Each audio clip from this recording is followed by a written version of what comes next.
Hi, my name is Elijah Roberts, and this is my purpose project of winter birds for Lutherlyn. I live at Lutherlyn and wanted to make a guide for people coming here in the winter. So I hope this project will be useful for you, and I hope you enjoy learning a few things about birds. This is a Pileated Woodpecker. I sadly could not get one into my book, however, I do have two others. The red-bellied woodpecker and the downy woodpecker. A classical woodpecker sound is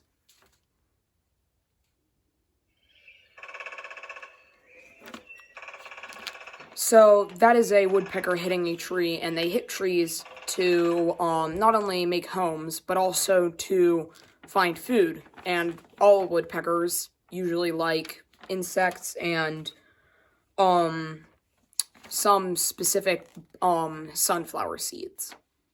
So the next bird on our list is a turkey vulture, which there are two of that like to nest near the barn at our house, which they have come multiple times, which makes me think that they keep the same roosting place. They sound like this.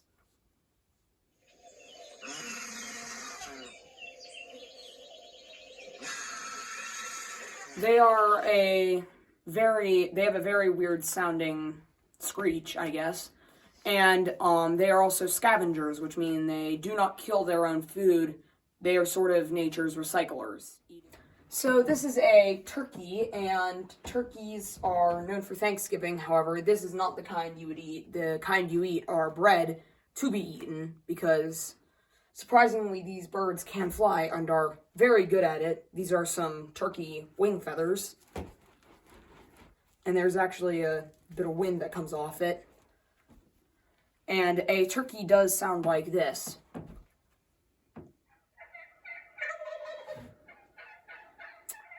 So, and another little known fact about these birds, they were actually almost named the national bird of the USA, which would be very contradictory, noting that we would have them on our dinner plates.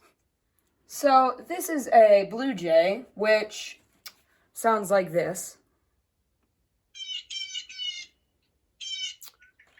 Blue jays are actually very aggressive, and at the bird feeder, whenever a blue jay would come, all the other birds would flee away, except for other blue jays.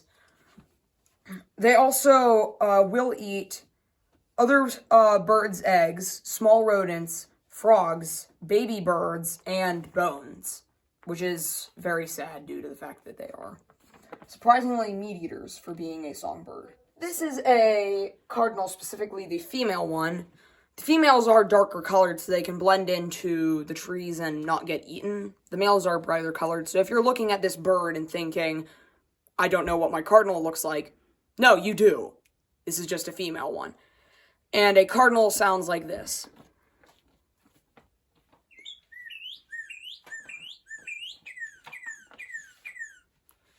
So this is also a normal thing for a lot of birds to have the females be darker colored and the males brighter colored so the females can survive and the males can attract attention. This is a warbling vero, which we do not have a bird of here in the Discovery Center.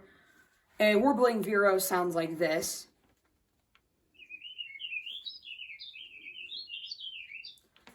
Which is a very common thing I hear every morning.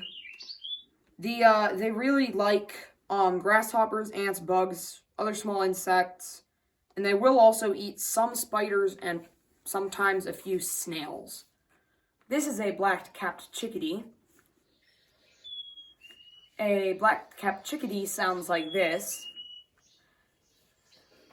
And a little known fact about these birds is the fact that they will actually, both male and female will build the nest, and they like lots of seeds and berries, specifically during the winter.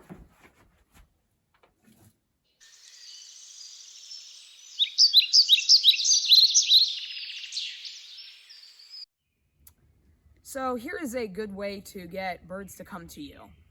So this is Jughead. As you can see, he is not actually a person.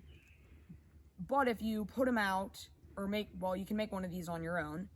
If you put him out for about 2 weeks, continuously putting bird seed around him when needed, then you can swap spots with him.